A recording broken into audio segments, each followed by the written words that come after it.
স্বাগত জানাচ্ছি স্টার নিউজে। এই মুহূর্তে সরাসরি আপনাদের সাথে যুক্ত হচ্ছি বাংলাদেশের তিনবারের প্রধানমন্ত্রী বেগম খালেদা জিয়ার পৈতৃক নিবাস ফেনীর ফুলগাজী উপজেলার ১ নং সদর ইউনিয়নের শ্রীপুর গ্রাম থেকে। এই বাড়িতে বেগম জিয়া অনেকবার এসেছেন। তার চাচা মরহুম যখন জীবিত ছিল তিনি এই বাড়িতে বহুবার এসেছেন। সবশেষ ২০০৮ সালেও তিনি এই বাড়িতে এসেছেন। এই বাড়ির উঠোন থেকে শুরু করে প্রতিটি কোণে কোণে বেগম জিয়ার যে স্মৃতি সেটি এখনো রয়ে গেছে। এই বাড়ির ভেতরে বেগম জিয়ার বাধাই করা অনেকগুলো ছবি আমরা দেখতে পেয়েছি। সামনেই যাদেরকে দেখতে পাচ্ছেন এরা হচ্ছে বেগম জিয়ার আপন চাচাতো ভাই শামীম হোসেন মজুমদার। ওনার সাথে অনেক স্মৃতি রয়েছে বেগম জিয়ার। এছাড়াও এ পাশে শান বাঁধানো একটি পুকুর ঘাট রয়েছে। আপনাদেরকে যেমনটা জানিয়ে দিতে চাই, ১৬ বছর ধরে আওয়ামী লীগ সরকারের যে দুঃশাসন ছিল সেই দুঃশাসনের কবল থেকে রক্ষা পায়নি বেগম জিয়ার এই পৈতৃক নিবাসটিও। ১৬ বছর ধরে তারা এই যে বাড়ির সামনের যে মূল ফটকটি ছিল সেই মূল ফটকটি তারা খুলতে পারেনি। যেমনটা আপনারা জানেন, বেগম জিয়া এই মুহূর্তে জীবন মৃত্যুর সন্ধিক্ষণে রয়েছেন। রাজধানীর এভারকেয়ার হাসপাতালে তিনি চিকিৎসাধীন রয়েছেন। এই খবরটি সংবাদ মাধ্যমে ছড়িয়ে পড়ার পর থেকে সমগ্র ফেনী জেলা জুড়ে দোয়া মোনাজাত অর্থাৎ প্রত্যেকটি ঘরে ঘরে বেগম জিয়ার আরোগ্য কামনায় দোয়া প্রার্থনা হচ্ছে। আমরা দেখেছি আজকেও এই বাড়ির উঠোনে বিকেলে কোরআন খতম হবে, দোয়া হবে। যেই ব্যক্তিটিকে ক্যামেরার সামনেই আপনারা দেখতে পাচ্ছেন উনি হচ্ছেন শামীম হোসেন মজুমদার। তিনি বেগম খালেদা জিয়ার আপন চাচাতো ভাই। আমরা একটু শামীম হোসেন মজুমদারের সাথে কথা বলবো। আসলে বেগম জিয়া এই মুহূর্তে লাইফ সাপোর্টে রয়েছে রাজধানীর এভারকেয়ার হাসপাতালে। তো শামীম সাহেব, আপনার সাথে অনেক স্মৃতি রয়েছে, তিনি বহুবার এই বাড়িতে এসেছেন, সর্বশেষ ২০০৮ সালেও এসেছেন।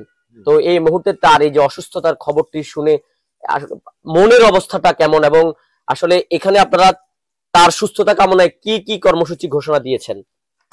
ধন্যবাদ স্টার টিভিকে।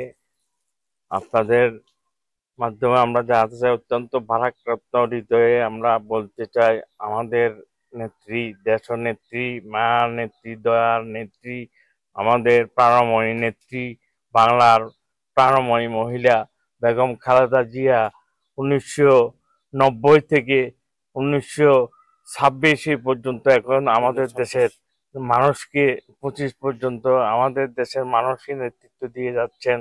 এই বেগম খালেদা জিয়া অত্যন্ত ভারাক্রান্ত হৃদয়ে আমরা বলতে চাই, এখন কিছু বলার সময় না, তবুও আমাদের স্টার টিভি বাই চ্যানেল যখন আমাদেরকে বলছে, আমরা অত্যন্ত ভারাক্রান্ত হৃদয়ে বলতে চাই যে উনি অত্যন্ত ক্রিটিক্যাল অবস্থার মধ্যে দিন আশীর্বাদ করতেছেন। বেগম খালেদা জিয়া যখন প্রথম নির্বাচিত হন স্বৈর শাসক এরশাদের আমলেও নির্যাতিত ছিলেন তিনি।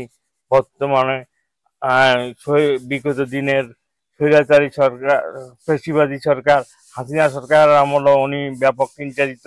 শুধু নির্যাতিত নন, হাসিনা সরকার ওনাকে এমন অবস্থা করেছেন যে আজকে তিনি মৃত্যুর সাথে পাঞ্জা লড়ছেন। এবার রাজধানীর এভারকেয়ার হাসপাতালে অত্যন্ত সংকটাময় মুহূর্তের মধ্যে দিয়ে আমরা ভারাক্রান্ত হৃদয়ে ছাড়া জনগণকে জানাতে চাই যে আমাদের নেত্রীর জন্য আপনারা দোয়া করুন।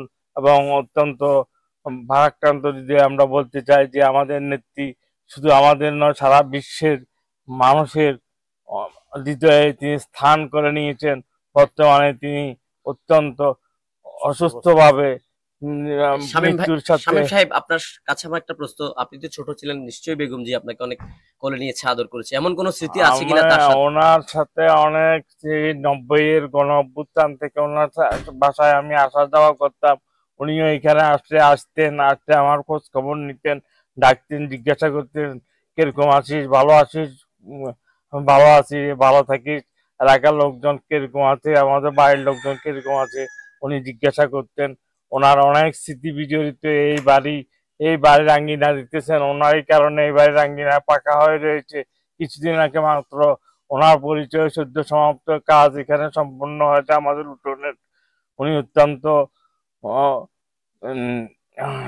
উনি অত্যন্ত শান্তিপূর্ণ ভাবে দেশ পরিচালনা করে আজকে মৃত্যুর সাথে পাঞ্জা লড়ছেন। তাই আমি স্টার টিভির মাধ্যমে আমাদের সারা দেশের জনগণের কাছে ওনার জন্য দোয়া প্রার্থী, উনি যেন আমাদের মাঝে ফিরে এসে আবার আমার নেতৃত্ব দিয়ে যান। ফেনী 1 থেকে উনি গত কিছুদিন আগে ওনাকে সারা বাংলাদেশে 3টি সিটে মনোনয়ন দেওয়া হয়েছে। তার মধ্যে একটি আমাদের ওনার পৈতৃক ভূমি আমাদের ফেনী 1 আসনের উনি ঘোষিত সম্ভাব্য সংসদ পদপ্রার্থী নেত্রী। সংসদ পদপ্রার্থী উনি নির্বাচিত হলে অবশ্যই সরকার গঠনের আশাবাদ ব্যক্ত করছি আমরা। ওনাকে আমরা আবারও 6ষ্ঠবারের মতো সংসদ সদস্য নির্বাচিত করে দেশের কর্ণধার হিসাবে দেখতে চেয়েছিলাম। অত্যন্ত ভারাক্রান্ত দ্বিতীয় বলতে হচ্ছে, আজকে তিনি সংকটময়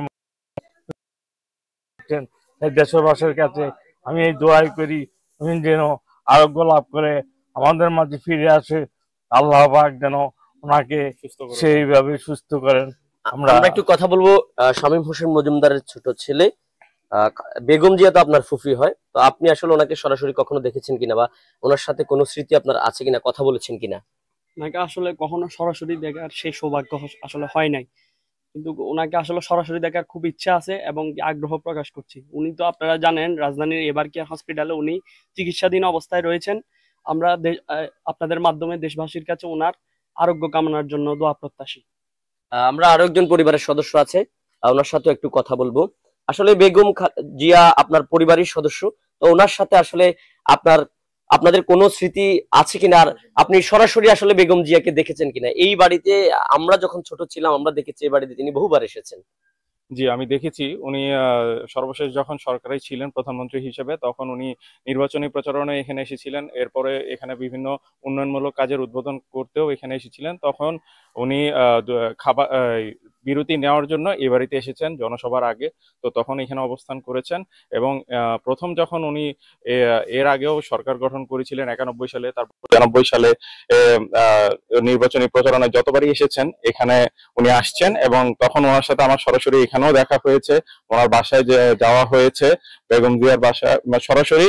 2018 সালে কারাবরণের আগ পর্যন্ত ওনার সাথে অনেকবারই দেখা হয়েছে আসলে। তো এই মুহূর্তে আসলে সমগ্র দেশবাসীর কাছে একটাই আবেদন, আপনারা কায়মনোবাক্যে বেগম খালেদা জিয়ার জন্য দোয়া করবেন। আল্লাহ রাব্বুল আলামিন যেন ওনাকে সুস্থ করে আমাদের সবার মাঝে আবার ফিরিয়ে দেন। ওনার উপস্থিতি, উনি আমাদের মাঝে জীবিত আছেন, এটাই আমাদের জন্য একটা প্রেরণা, উৎসাহ।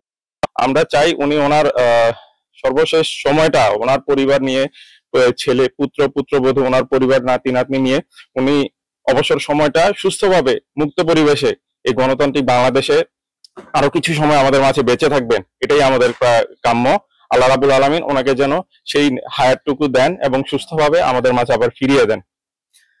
আমরা কথা বলছিলাম বেগম খালেদা জিয়ার পৈতৃক নিবাসের তার আত্মীয় স্বজনদের সাথে। আসলে তারা যখন কথাগুলো বলছিল প্রত্যেকের চোখ ছলছল করছিল।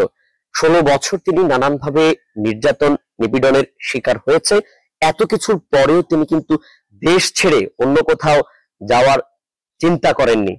এই যে বেগম জিয়ার পৈতৃক নিবাস, এই বাড়িতে তিনি বহুবার এসেছেন এবং এখান থেকে ফেনী 1 আসন থেকে তিনি 5 বার নির্বাচিত হয়েছেন এবং এবারেও এই আসন থেকে, ফেনী 1 আসন থেকে বেগম খালেদা জিয়ার নামটি যখন ঘোষণা হয়েছিল, এখানকার পাড়া মহল্লা থেকে শুরু করে প্রত্যেকটি ঘরে ঘরে ঈদের আনন্দের মতো আনন্দ বয়ে গিয়েছিল বেগম জিয়ার নামটি শুনে।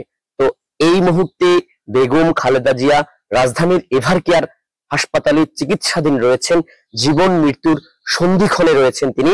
সমগ্র বাংলাদেশের মানুষ ওনার জন্য দোয়া প্রার্থনা করছে এবং এই যে ফেনীর ফুলগাজী, ফেনী জেলার মানুষ, প্রত্যেকটি মানুষ বেগম জিয়ার জন্য প্রার্থনা করছেন। এবং আমরা জেলা বিএনপির সদস্য সচিব আলালউদ্দিন আলালের সাথে কথা বলেছিলাম। ওনারা যে নির্দেশনা ওনাদের ছিল, সমগ্র জেলায় ফেনীর 6টি যে উপজেলা আছে, সেই 6টি উপজেলায় এখানে প্রতিটি মসজিদে প্রতি ওয়াক্ত নামাজের পর বেগম খালেদা জিয়ার সুস্থতা কামনায় দোয়া প্রার্থনা হচ্ছে এবং এখানকার গির্জা মন্দিরগুলোতেও বেগম জিয়ার জন্য দোয়া প্রার্থনা করা হচ্ছে। সবশেষ 2008 সালে এই আসন থেকে বেগম খালেদা জিয়া বিপুল ভোটে নির্বাচিত হয়েছিলেন, 1,14,000 ভোট পেয়েছিলেন তিনি এই আসন থেকে। তো এই যে বাড়িটি দেখছেন, এই বাড়িটিতে বেগম খালেদা জিয়ার অনেক স্মৃতি এখানে রয়ে গেছে এবং অনেক স্মৃতি এখনো পর্যন্ত আমরা ঘরের ভিতরেও দেখতে পেয়েছি। এখানে অনেকগুলো ছবি বাঁধাই করা আছে বেগম জিয়ার। আজকে তার স্বজনদের যে আসলে মানসিক অবস্থা আমরা দেখেছি, তাদের মানসিক অবস্থাও খুব ভেঙে পড়েছে। মানসিকভাবে তারা আসলে বেগম জিয়ার এই অসুস্থতার খবরটি শোনার পর থেকে তারা প্রতি মুহূর্তেই টিভির সামনে বিভিন্ন সংবাদ মাধ্যমের তারা খোঁজ খবর নিচ্ছে। যদিও এখান থেকে ঢাকা অনেক দূরে, যেতে কিছুটা বিলম্ব হতে পারে এবং হয়তো পরিবার থেকে কোনো নির্দেশনা আছে যাতে সেখানে গিয়ে আসলে ঝামেলা বা এমন কিছু না করা হয়, যেহেতু তিনি একটা ক্রিটিক্যাল সিচুয়েশনে আছে। সবকিছু মিলিয়ে বেগম খালেদা জিয়ার অসুস্থতার খবরটি ছড়িয়ে পড়ার পর থেকে ফেনী জেলা জুড়ে বেগম খালেদা জিয়ার জন্য দোয়া প্রার্থনা হচ্ছে। ফেনীর প্রতিটি ঘরে ঘরে, প্রতিটি পাড়া মহল্লায় দোয়া প্রার্থনা করা হচ্ছে বেগম জিয়ার আরোগ্য কামনায়। তো এই ছিল আসলে বেগম খালেদা জিয়ার বাবার বাড়ি থেকে আমার হাতে থাকা সর্বশেষ।